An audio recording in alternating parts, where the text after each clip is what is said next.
So in this discussion on WordPress photo connected learning, I have with me Jassim Ahmad from Reuters. He's the head of multimedia innovation, and he's just been through a very demanding week, judging the WordPress photo multimedia contest. So I'd like to start, Jassim, with just asking you to introduce yourself, tell us a little bit about you and how you became involved in multimedia journalism. Okay. So I studied computer science and I joined Reuters straight from university. I worked in a number of different roles in the photography team, and at some point I worked in the team that created the series of book publications for Reuters. So there were photography books which were followed by installations, sometimes digital installations, and at some point several years ago I started to be interested in multimedia and working on a number of projects, starting with one about the war in Iraq, looking at the first 5 years of our coverage there, continuing to the tsunami and the financial crisis. I worked very closely with MediaStorm through those projects, and over the years one of the challenges for us has been trying to find regular ways of producing multimedia. So a few years ago I worked in a team that created a project called The Wider Image, and since that's been created, that has been my main focus, to use it as a catalyst to try to change how our visual journalists are able to tell stories. Now, I'm sure you work with a lot of photojournalists, and this training is aimed at photojournalists. What do you think are their key challenges as they transition into multimedia, or they start multimedia projects as part of what they do? I think one of the biggest challenges for photographers to transfer is to, well, first of all, is just to get really familiar with the kit. The kit has to be, when you're making videos and when you're collecting sound and all the rest, it has to be just as familiar for you as your lenses and your camera. So familiarity is really important. And then it gets to the point of delivering a consistent visual language, so that when you are mixing, if you choose to mix photography and the moving image, you want it to look coherent, and that's important. And then there's a lot of practice, depending what multimedia means to you and what you're actually creating and what your intent is. There are different areas that you need to develop in. So, preparing questions, being able to conduct an interview, being able to edit sound and do ambient audio. There are a lot of individual skills which you need to pick up. Over the last week, you have seen a lot of multimedia productions in the judging process.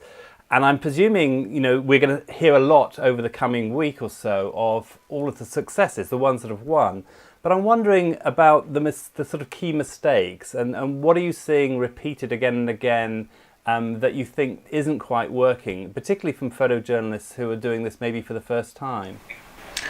Well, I'd say overall, I was surprised at how good the average quality was. So people are still making mistakes, and it's probably different between the feature categories, which are more linear, and the interactive categories.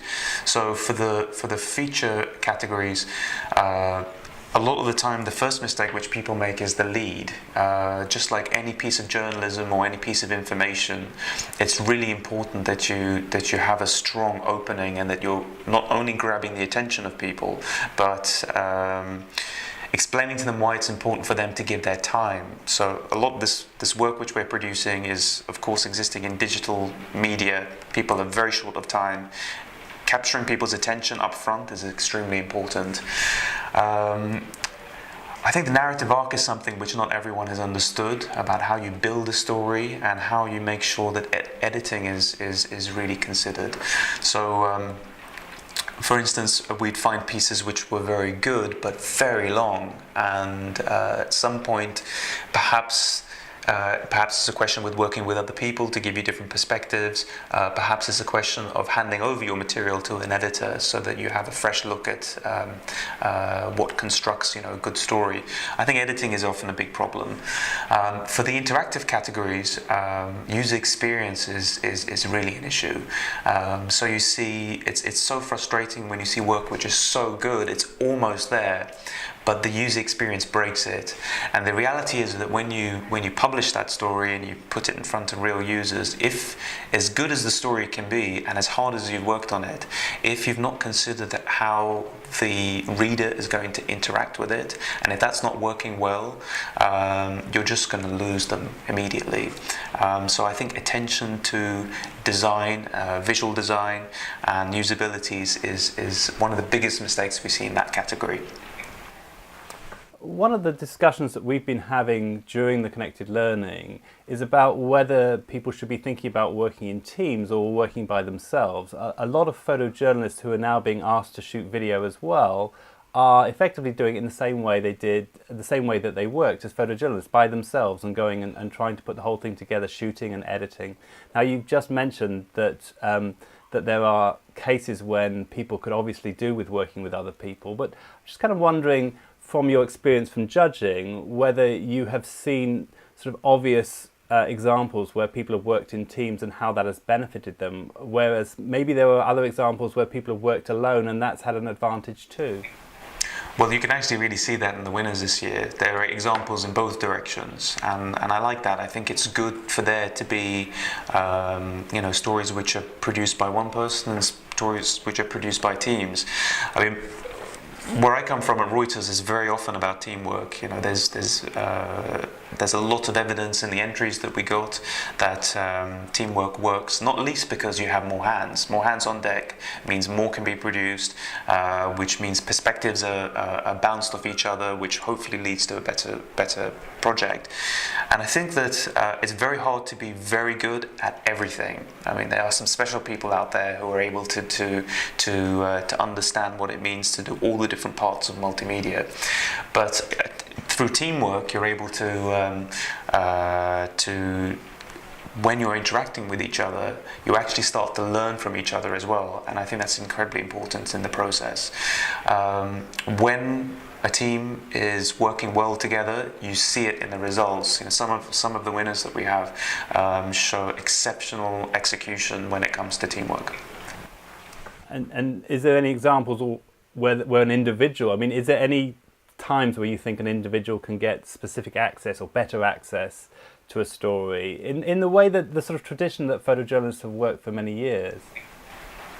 I think it probably means paring things back. So I think, for instance, interactive is very hard to do as a team because you need to have so many different skills and capabilities. But for straightforward, video-oriented stories, where the story is very clear, or if it's event-based, of course someone can do that on their own. And then it comes down to what are they doing to be different, to make the most of the medium and to make the most of the situation which they're in.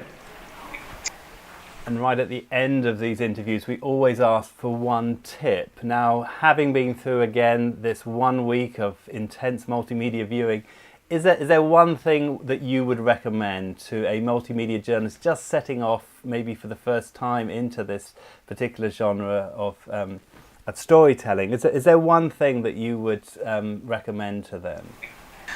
I would recommend, we've covered this a little bit, but I think it's incredibly important. Put your work in front of other people. It doesn't matter who they are. It doesn't matter if they're really experienced editors or if it's your brother or sister. Getting feedback from other people in multimedia is extremely important. When we create work, we become very precious about it, and I think that it's very hard to show your work to someone else, but by going through that process, you will get feedback which will make your work better, and you'll benefit from it. So don't be scared to seek feedback. Make it an essential part of your process, and once you get that feedback, reflect and make changes so that your work is better. Fantastic. So for all of our Connected learners, we recommend that you go onto the World Press Photo website and look through all of the winners. Also look through all the additional videos that World Press are doing around the judging and talking to the judges, talking to some of the winners as well. It's really good content and a great chance to learn. Jassim, thank you very much for your time, and I hope you have a good trip back to London. Cheers. Thank you.